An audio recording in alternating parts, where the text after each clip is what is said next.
came first. And we shared those news with our panel on Germany beforehand, and they were also quite surprised by that. So in this panel, one of our ideas is to unpick a bit what is working and what isn't about German politics, and what can we learn from that for better politics globally. And so it's my absolute pleasure to introduce our panel today. We have Luisa Hofmeier, who is the head of Berufspolitik, a project by the Hertie Foundation. We have Corinna Scholz, who is the lead researcher on a research project on political preparedness in Germany. And we have Finn Heinrich, who's the director for democracy and cohesion at the Bertelsmann Foundation. Thank you for joining us today.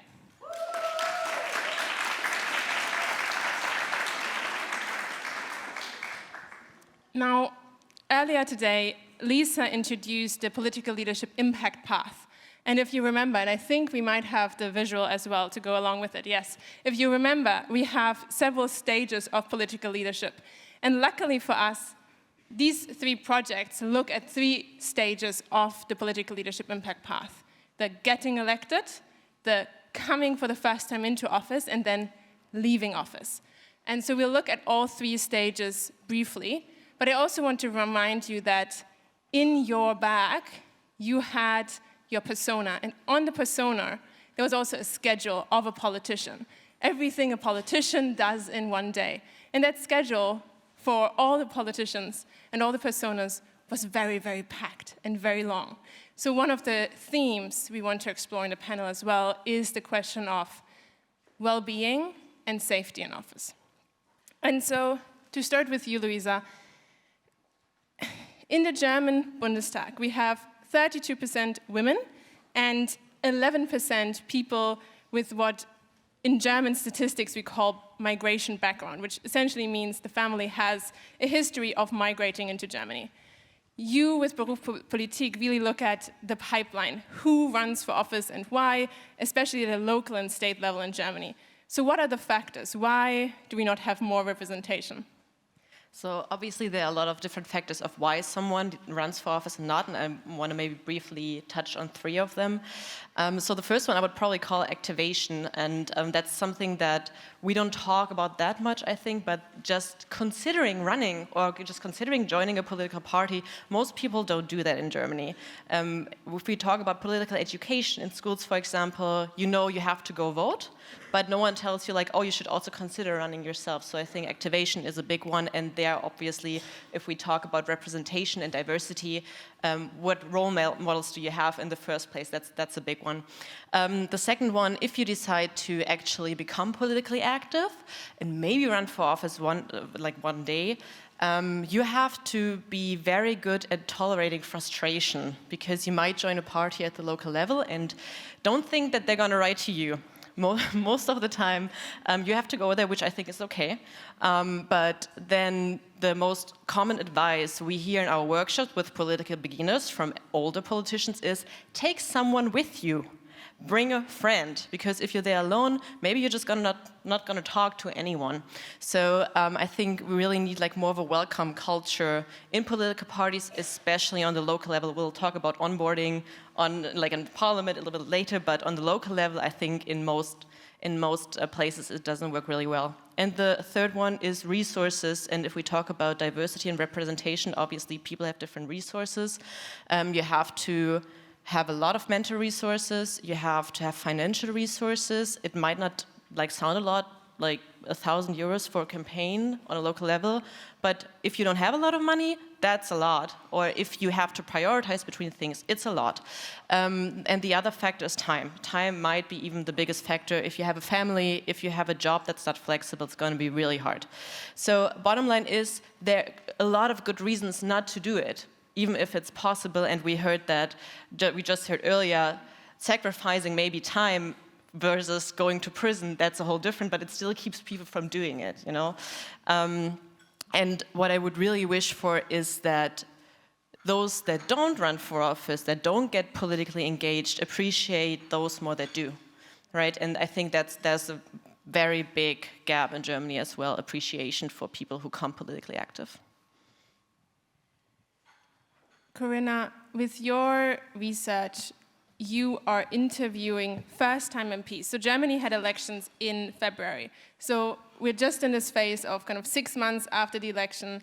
How did the first-time MPs get onboarded? What went well, and maybe what could be improved?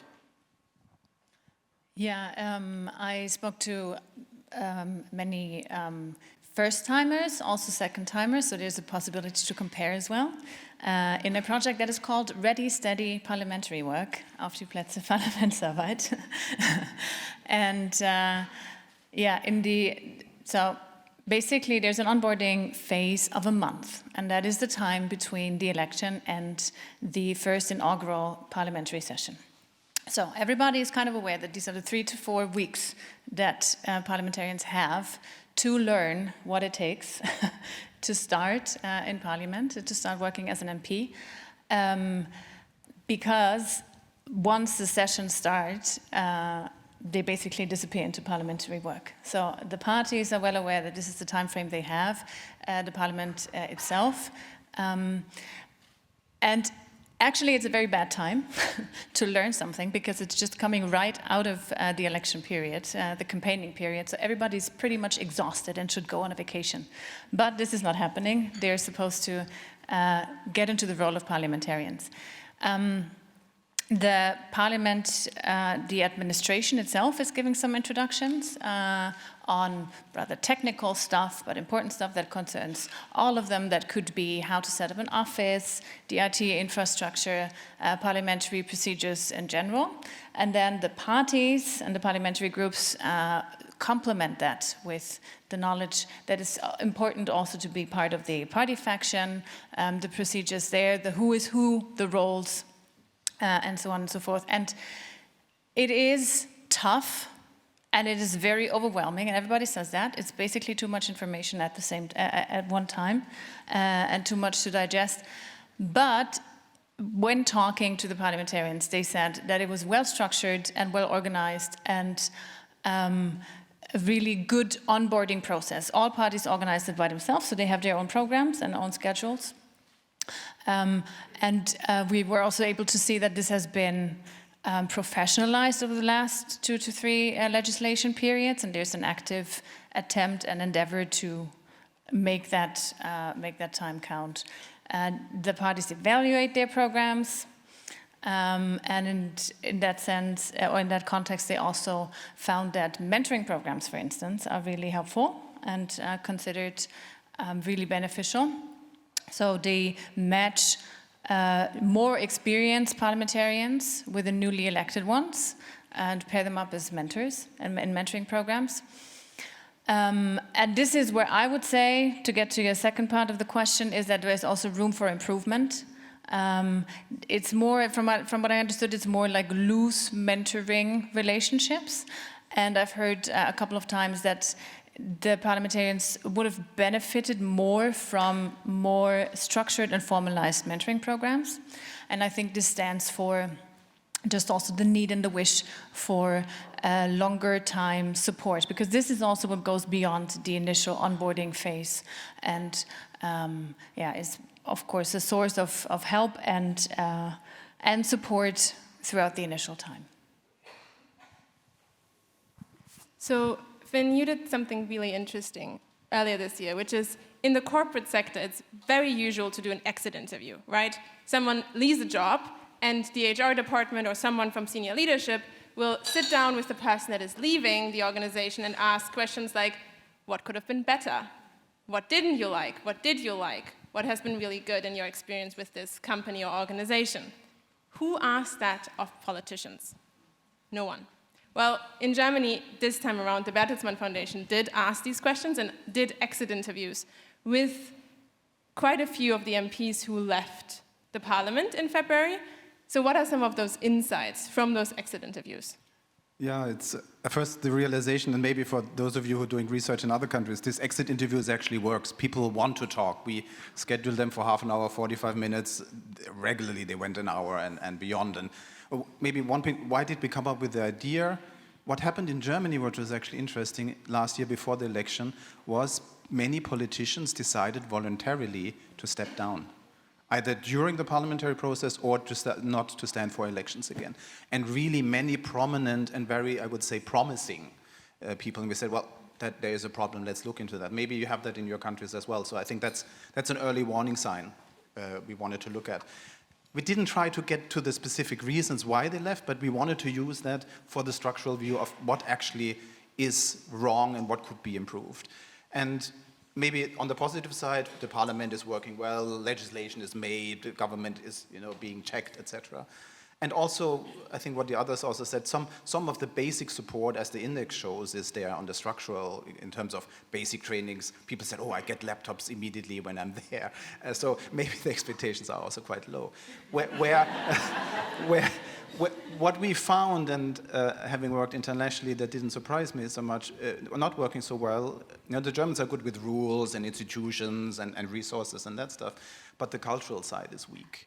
The parliamentarians regularly spoke about immense pressure in social media, in the parliament itself, with a party which is anti-democratic, which is really challenging them in ways which are not constructive.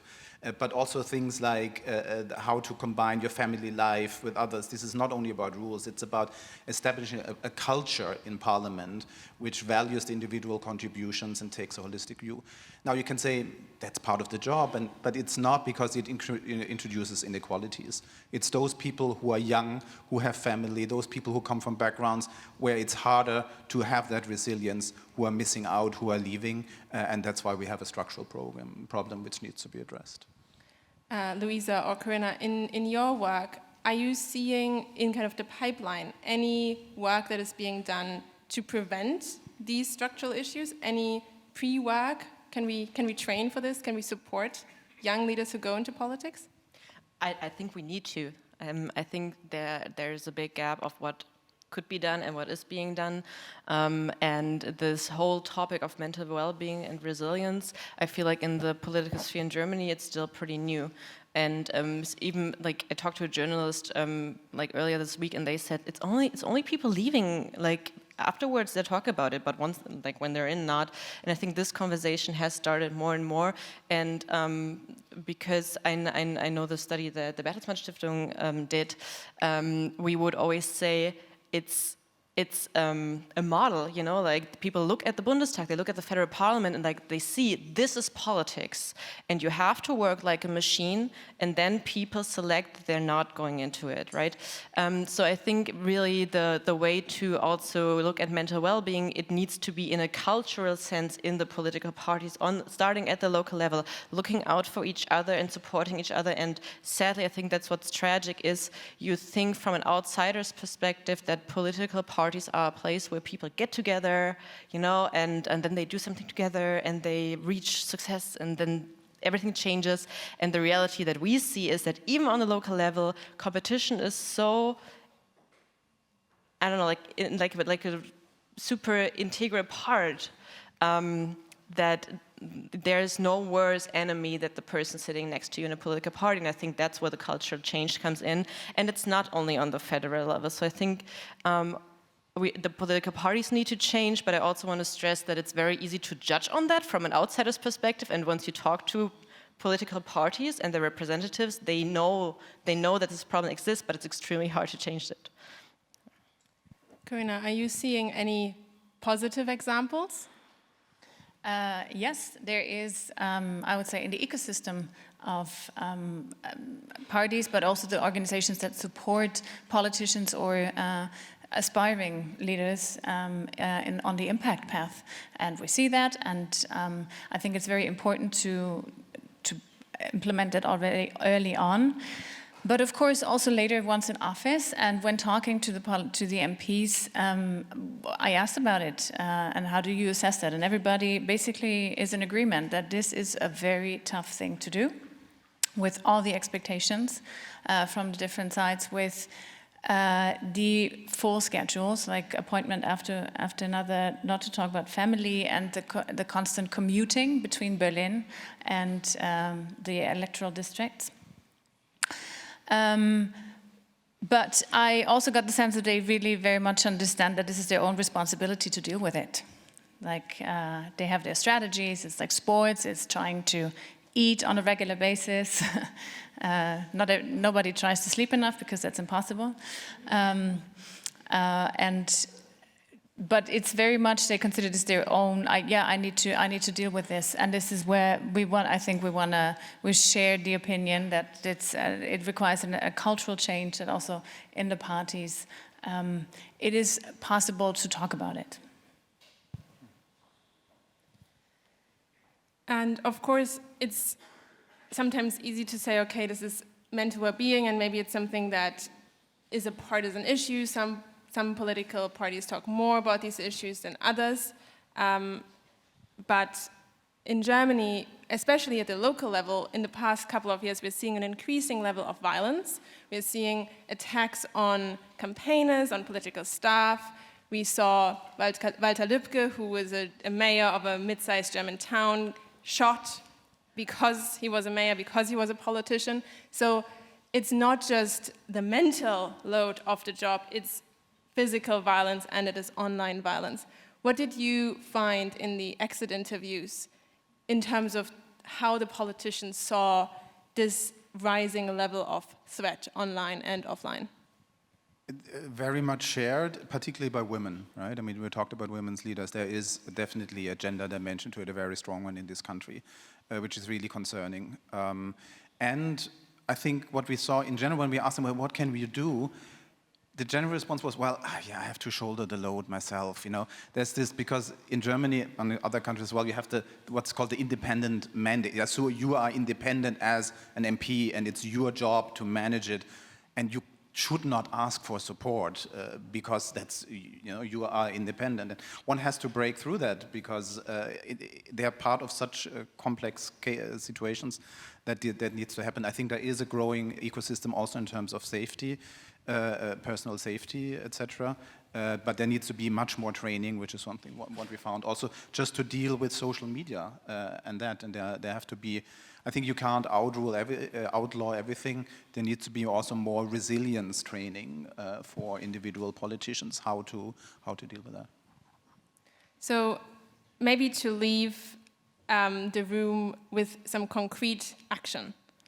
What are your recommendations? What are small or larger things that could be changed in the German political space, but maybe beyond Germany, that could help make politics a bit more open and friendly? Luisa, do you want to start? Sure.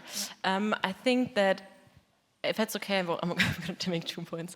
One is inside of the political parties that every party should think about what is their incentive. I'm not talking material incentives, but what makes it attractive for other party members to help with onboarding, with welcoming, to support others? Like, what can be put in place? I heard today that one party in Germany is putting out toasters with their merch in order to get more members. I'm not sure that's the way to go, but something along those lines. Get creative, do gamification, I don't know, but make it attractive to attract new members.